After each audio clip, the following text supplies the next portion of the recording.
See how much I can get in here. So there's quite a bit of material. Well, Nick, appreciate you, and thanks for being part of the team. And we're looking forward to what you have. So go ahead, take it away, and let me know if there's anything I can do to help. Okay, so I'm on 2 different computers here, and I'm going to use Carrie's assistance here in a minute. I just tried to install something that I'm going to show you on my old laptop, which is what the screen you're seeing right now, and it didn't go through. So we'll be able to have Carrie show the screen here in just a second. But really, this is a quote from Gary Vee, his book, Crush It. Great content is what you pump into your social media networks to draw eyeballs to your blog. It exists as a result of passion and expertise. That's Gary Vee. So that's what it's all about right there. My 10th grade English teacher taught me a lot about writing, and that's when I first really started writing. I used this technique in college. There's some techniques that I'm going to share with you that you should follow, and there's some techniques that you should not follow when it comes to formal writing. So my 10th grade teacher put it like this: tell them what you're going to tell them. That's basically your intro. In other words, why do they care? You have to hook them almost right away. And I'm going to talk about how to hook them with a title and hook them with your introductory paragraphs in your blog post, in your videos, and all this stuff. So all this stuff I'm going to be talking about applies to all content, but we're mainly focusing on your blog content tonight. So tell them what you're going to tell them is your intro. Tell them is the body, the paragraphs within the post.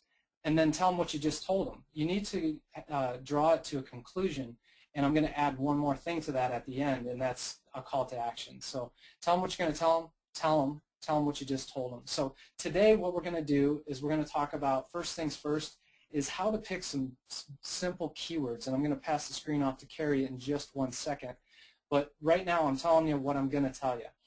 And choosing simple keywords, some time management thoughts, Gary Vaynerchuk on content, finding ideas for content. This is some really cool stuff that we're going to get into. None of these guys have seen this before.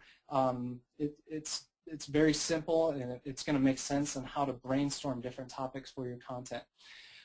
Writing blog posts, again, getting back to that, tell them what you're going to tell them, the headline, grabbing them with the headline and the intro, where to put keywords, how many keywords to put in, etc. The body. I'm going to get into adding a link into your blog post. I'm going to demonstrate that a little bit, getting into the conclusion again, and then the call to action, and then we'll have time for questions. If there's any questions that Ken sees that if I'm getting off track a little bit, I'd be happy to answer them in the middle of the presentation. But so this is where I'm going to give Carrie the screen here, because I just tried to install this on my little laptop. You want to go to either Google and type in Wordtracker SEO Blogger, and then the first one that will pop up is that http://labs.wordtracker.com/SEO-blogger.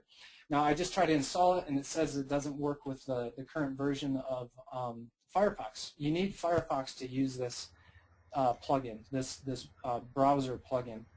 And I'm going to hand the screen to Carrie, and I'm going to talk about why this is so important. So I'm going to hand it off, change presenter. I pull this particular, when you go to that labs.wordtracker.SEO-blogger, you need to download it. You have to use Firefox browser instead of Internet Explorer or whatever else you're using, MSN or whatever. Firefox is pretty good for a lot of the things that we're doing. So on the bottom right-hand side, there's a really tiny W right there. And that's because Carrie installed the Wordtracker SEO Blogger. Now go ahead and click on that, Carrie. Every time I do a post, I click on that little W. Go ahead and put blogging in there.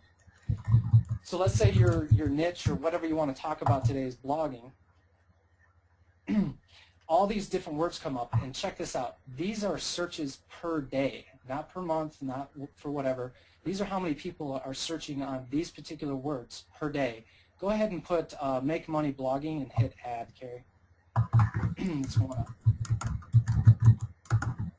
If you go up. Oh no, just go back to blogging as a search. That'll work too. And as you scroll down, you'll see, let's just say how to make money blogging. It's number 14. and hit add. See, that puts that down at the bottom, and what you see is there's 85 searches a day for that. So what I'm going to do is, if I want to talk about blogging today, that's going to be my title. I'm going to put that in the title. You don't have to do that, Carrie. But what will happen is it'll show you how many times you use that keyword in the blog post. And at the end of this presentation, I'm going to kind of show you, if I have some time, how this all kind of pieces together. But for now, I highly, highly recommend that one that one plugin, and you need Firefox to do it. So what happens is, now that you go ahead and write your post, it'll tell you how many times you've used that keyword. You can add that to, and I'll go into that a little bit later, but I just wanted to show you that that's one of the hottest tips that I can give you today, is use that for every single post that you do. I pull this up when I do YouTube as well, and I'll add a couple of those words that I want to use. Now, this works for any niche. If you're in a financial niche and you want to find some keywords to write about, if you're in the fitness niche, if you're in the network marketing niche, etc. So, very valuable tip.